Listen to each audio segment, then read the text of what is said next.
Bonjour à toi. On t'a sûrement déjà répété que le petit déjeuner était le repas le plus important de la journée, au point que tu culpabilises presque si tu ne manges rien le matin. En réalité, le petit déjeuner est pas obligatoire. Tu as tout à fait le droit de ne pas avoir faim au réveil et de respecter ça. Par contre, si tu prends un petit déjeuner, là, la qualité de ce que tu mets dans ton assiette change vraiment tout pour ton énergie, ta concentration et même pour ton poids. Dans cette vidéo, je vais t'aider à repérer les 10 aliments du matin qui sabotent ton équilibre sans que tu t'en rendes compte et surtout, je vais te montrer par quoi les remplacer pour transformer ton premier repas en vrai coup de pouce santé. Reste bien avec moi jusqu'au bout parce qu'à la fin, je t'aiderai à construire ton petit déjeuner idéal, simple, rassasiant et compatible avec ta vraie vie. On va déjà prendre une minute pour comprendre pourquoi ça vaut le coup de repenser ton petit déjeuner. Beaucoup de gens commencent la journée avec des produits très sucrés, très raffinés et très transformés et derrière, ils ne comprennent pas pourquoi ils ont faim tout le temps, pourquoi ils grignotent ou pourquoi ils prennent du poids alors qu'ils n'ont pas l'impression de manger tant que ça. Un petit déjeuner déséquilibré, c'est un peu comme si tu donnais à ton corps un feu d'artifice de sucre dès le matin, il y a un gros pic d'énergie, puis tout redescend brutalement et tu te retrouves fatigué, irrité ou en manque de sucre. Les aliments ultra transformés favorisent aussi le stockage des graisses très tôt dans la journée, ce qui complique la perte de poids sur le long terme. Et je le redis, tu n'es pas obligé de manger le matin, mais si tu le fais, autant que ce premier repas devienne un allié plutôt qu'un frein à ta santé. On va commencer avec un aliment que je vois revenir tout le temps en consultation, c'est la margarine.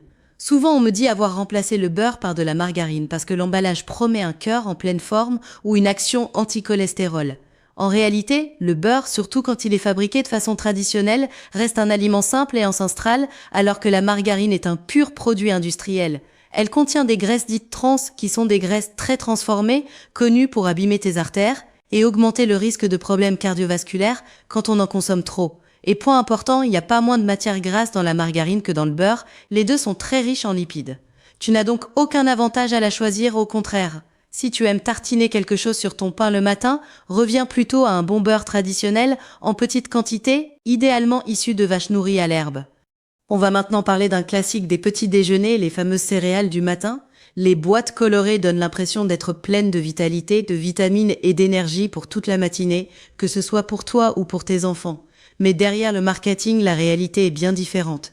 La plupart de ces céréales sont de véritables bombes de sucre. La farine utilisée est ultra raffinée, donc elle se comporte déjà presque comme du sucre dans ton sang. Par-dessus, on ajoute du sucre blanc, parfois du chocolat très sucré, du sirop de glucose, de la maltodextrine et encore du sucre à la fin de la liste des ingrédients. Résultat, dans certains paquets, plus de la moitié du produit n'est quasiment que du sucre. L'Agence de sécurité sanitaire française recommande de ne pas dépasser l'équivalent d'une dizaine de petits carrés de sucre par jour pour un adulte et d'environ la moitié pour un enfant, et avec un seul bol de ce type de céréales, tu peux exploser cette limite dès le réveil. Tu imagines l'impact sur ton poids, sur l'appétit de fin de matinée. Si on regarde de plus près la composition de ces céréales, on se rend compte qu'il n'y a pas qu'une seule source de sucre, mais plusieurs bien cachées. La farine très blanche, issue de blé, de maïs ou de riz ultra transformé, se transforme presque aussi vite en sucre qu'un morceau de sucre dans un café. On trouve ensuite le sucre ajouté, celui qu'on reconnaît facilement, puis le sucre présent dans le chocolat, le sirop de glucose qui est un sucre liquide très vite absorbé, la fameuse maltodextrine qui a un index glycémique très élevé et parfois encore un peu de sucre pour terminer la recette. Ce cocktail provoque un énorme pic de glycémie, donc un énorme travail pour ton pancréas et derrière un gros coup de mou.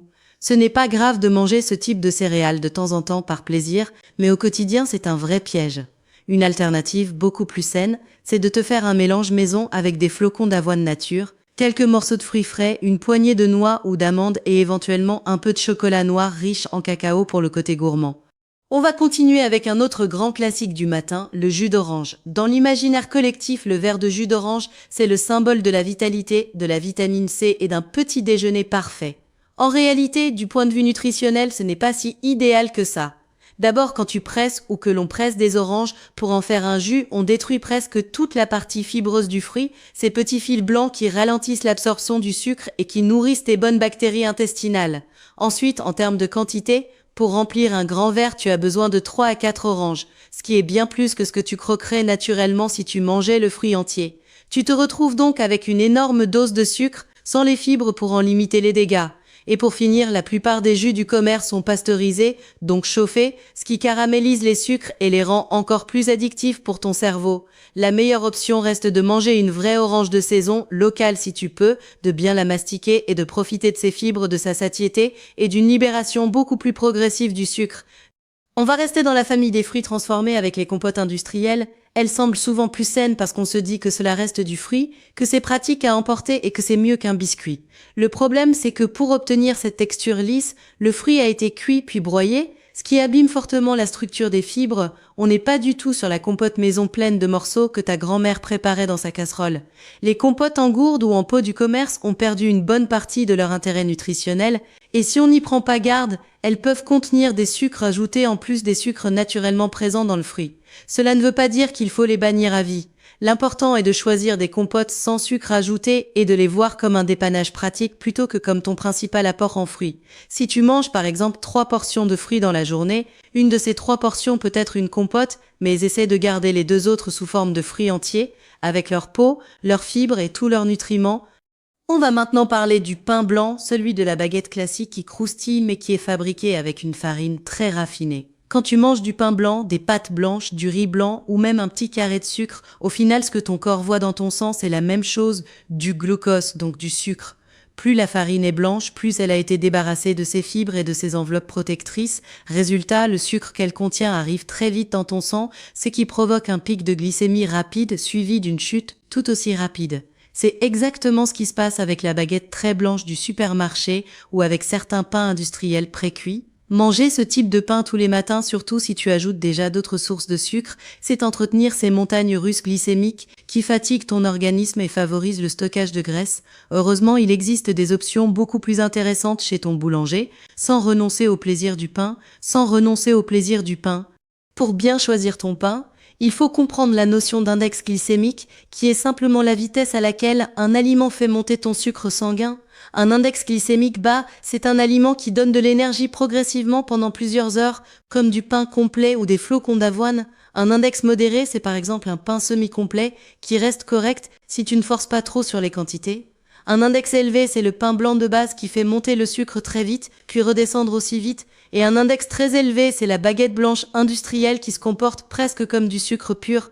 Ce que je te conseille, c'est de te diriger vers des pains à base de farine complète ou semi-complète, comme le pain complet, le pain viking, le pain nordique, le pain dit du sportif ou encore le pain aux noix. Ils te rassasieront plus longtemps, stabiliseront ta glycémie et t'éviteront le coup de barre de fin de matinée. On continue avec un produit qui fait souvent débat, les pâtes à tartiner au chocolat et aux noisettes, dont la plus connue est loin d'être une alliée pour ta santé. Tu pourrais croire que tu manges surtout des noisettes, du cacao et un peu de lait. En réalité, dans ce type de produit, la part de noisettes est très faible et tout le reste est principalement un mélange de sucre blanc raffiné et de graisse de mauvaise qualité, comme l'huile de palme. Ce combo sucre plus gras saturé est particulièrement inflammatoire pour ton organisme et consommé régulièrement, il favorise la prise de poids et les problèmes cardiovasculaires. Là encore, ce n'est pas interdit d'en manger de temps en temps par pur plaisir, mais ce n'est pas un aliment du quotidien. Si tu aimes vraiment ce goût, tu peux te tourner vers des pâtes à tartiner avec une meilleure composition ou te préparer une alternative maison en faisant fondre un peu de chocolat noir sur une banane ou en choisissant du beurre de cacahuète 100% naturel ou simplement un miel artisanal de bonne qualité. On va passer maintenant au lait de vache que beaucoup de gens consomment machinalement le matin avec leur café, leurs céréales ou leurs flocons d'avoine.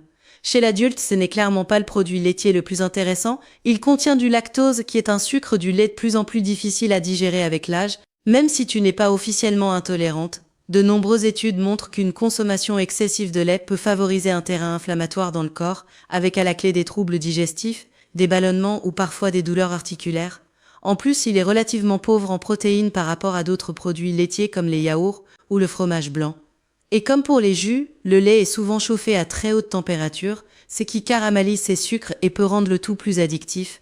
Cela ne veut pas dire que tu dois bannir chaque goutte de lait, mais que ce n'est peut-être pas la meilleure base à utiliser tous les jours dans ton bol du matin. La bonne nouvelle, c'est qu'il existe des alternatives beaucoup plus intéressantes pour remplir ce rôle au petit déjeuner. Les produits comme le skyr, le fromage blanc ou les petits suisses contiennent 2 à 3 fois plus de protéines que le lait liquide pour la même quantité et beaucoup moins de sucre. Ils sont donc beaucoup plus rassasiants et t'aident à tenir plusieurs heures sans fringales. Tu peux les utiliser comme base pour un bol de flocons d'avoine avec quelques fruits frais et une poignée d'oléagineux ou les manger simplement avec un peu de miel et des morceaux de pommes ou de poire. Leur texture crémeuse est très agréable, ils apportent du calcium et pour la plupart des gens, ils sont mieux tolérés que le lait de vache pur. C'est un changement tout simple, mais il peut faire une grande différence sur ta faim et ton énergie du matin. On va maintenant s'intéresser aux boissons végétales qui ont le vent en poupe. Beaucoup de personnes remplacent le lait de vache par du lait d'avoine, de soja, d'amande ou de riz en pensant faire systématiquement un choix plus sain. Dans l'idée, passer à une boisson végétale peut être une bonne option, mais seulement si tu fais attention à deux choses. D'abord, vérifie toujours sur l'emballage qu'il s'agit d'une version sans sucre ajouté, parce que de nombreuses boissons végétales sont très sucrées pour compenser un goût assez neutre. Ensuite, pense à varier les sources. L'avoine, le riz, l'amande, la noisette, tout cela peut tourner dans ta cuisine. Pour le soja, choisis plutôt du soja biologique européen, car à l'échelle mondiale, la majorité du soja est issue de cultures très intensives et souvent génétiquement modifiées. Une surconsommation de produits au soja peut poser problème pour certaines personnes sensibles au niveau hormonal, donc mieux vaut le garder comme une option parmi d'autres, plutôt que comme base systématique de tous tes petits déjeuners. On va parler maintenant des viennoiseries, croissants, pain au chocolat et compagnie. On ne va pas se mentir, on est en France, on aime ça et c'est normal, il y a un vrai plaisir à aller chercher une viennoiserie bien dorée le week-end. Le souci, ce n'est pas le croissant du dimanche, c'est la viennoiserie industrielle avalée presque tous les matins, parfois achetée en grande surface ou à la station-service. Dans ces produits, on trouve beaucoup de graisses de mauvaise qualité, beaucoup de sucre et une longue liste d'additifs destinés à améliorer la conservation, la texture ou la couleur. Pris occasionnellement, cela ne pose pas de problème majeur, mais consommer tous les jours, ces additifs et ces graisses trans entretiennent l'inflammation, abîment ta digestion et peuvent augmenter le risque de certaines maladies sur le long terme. L'idéal, c'est de garder les viennoiseries comme un plaisir ponctuel, 1 ou 2 fois par semaine maximum en les choisissant chez un vrai boulanger. Et pour limiter l'impact sur ta glycémie, tu peux les accompagner d'un fruit frais et d'une petite poignée de noix ou de noisettes, ce qui apportera des fibres et de bonnes graisses et te calera davantage. On va maintenant s'attaquer à un autre grand habitué du matin, le café sucré. Un café légèrement sucré de temps en temps n'est pas un drame, le problème vient quand tu multiplies les tasses dans la journée, chacune avec son sucre ou son morceau de sucre. Entre le café du réveil, celui du petit déjeuner, celui de la pause au travail, celui de la fin de repas et parfois celui de l'après-midi, tu peux arriver très vite à une quantité importante de sucre blanc raffiné sans même t'en rendre compte. Plutôt que d'arrêter brutalement, ce qui serait frustrant et difficile à tenir, je te conseille une stratégie progressive. Par exemple, commence par enlever un demi-sucre dans l'un de tes cafés de la journée, garde cette habitude quelques jours, puis fais la même chose sur un deuxième café, puis un troisième. Ton palais va petit à petit se réhabituer à un goût moins sucré et tu finiras par apprécier le café presque nature. Si tu aimes vraiment sucré, tu peux parfois utiliser un peu de miel, mais en gardant en tête que ses propriétés intéressantes diminuent beaucoup quand on le met dans une boisson brûlante. Tout ce que l'on vient de voir nous amène à un point important, l'effet domino du sucre au petit déjeuner. Pris séparément, un peu de sucre dans le café, un verre de jus d'orange, un bol de céréales et une boisson végétale légèrement sucrée peuvent sembler anodins, mais mis bout à bout dans le même repas, tu peux facilement atteindre l'équivalent de plusieurs dizaines de petits carrés de sucre avant même 9 heures du matin. Ton corps doit alors gérer ce tsunami sucré, avec des pics et des chutes d'énergie, des fringales en fin de matinée, une envie de grignotage et, à long terme, un terrain plus favorable au surpoids et aux maladies métaboliques. L'idée n'est pas de tout supprimer et de vivre dans la frustration, mais de prendre conscience de cette accumulation silencieuse pour pouvoir la calmer. En réduisant un peu le sucre à plusieurs endroits, tu peux déjà faire une énorme différence sans avoir l'impression de te priver. Maintenant que tu vois plus clair sur les pièges, on va construire ensemble un nouveau petit déjeuner idéal. Imagine une assiette ou un bol qui contient une base complète comme du pain complet, des flocons d'avoine ou un pain aux céréales, plutôt qu'un produit très blanc et très raffiné. Ajoute ensuite une bonne source de protéines, par exemple du skyr, du fromage blanc, un œuf ou du beurre de cacahuète naturel. Complète avec un fruit entier de saison que tu croques vraiment avec sa peau quand c'est possible pour profiter au maximum des fibres et finis par une petite portion de bonne graisse comme une poignée d'amandes, de noix ou de noisettes. Avec ce type de petit déjeuner, tu nourris vraiment ton corps, tu stabilises ta glycémie, tu tiens beaucoup plus longtemps sans faim et tu lances ta journée avec une énergie plus douce et plus durable. Pour que tout cela soit vraiment durable pour toi, il y a quelques grands principes à garder en tête. Le premier, c'est d'éviter autant que possible le sucre raffiné sous toutes ses formes au petit déjeuner, en privilégiant les sucres naturels des fruits entiers ou un peu de miel de qualité quand tu en as envie. Le deuxième, c'est de choisir des aliments complets et peu transformés comme les pains complets, les flocons d'avoine, les fruits frais et les produits laitiers riches en protéines. Le troisième principe, c'est la variété, afin de ne pas te lasser et de couvrir mieux tes besoins en nutriments et de garder le plaisir de manger. Et surtout, apprends à écouter ta faim. Si tu n'as pas faim le matin, tu n'es pas obligé de te forcer à avaler quelque chose juste parce que tu as entendu qu'il fallait absolument manger. Tu peux aussi décaler ton premier vrai repas un peu plus tard tant qu'il reste de bonne qualité. J'aimerais que tu gardes cette phrase en tête, il n'y a pas d'aliment poison en soi, il y a surtout des habitudes répétées qui finissent par poser problème. Ce qui compte vraiment, c'est le dosage, la fréquence et la diversité. Une viennoiserie le dimanche, un verre de jus d'orange partagé en vacances ou une cuillère de pâte à tartiner un jour de fatigue ne vont pas ruiner ta santé ni ta silhouette.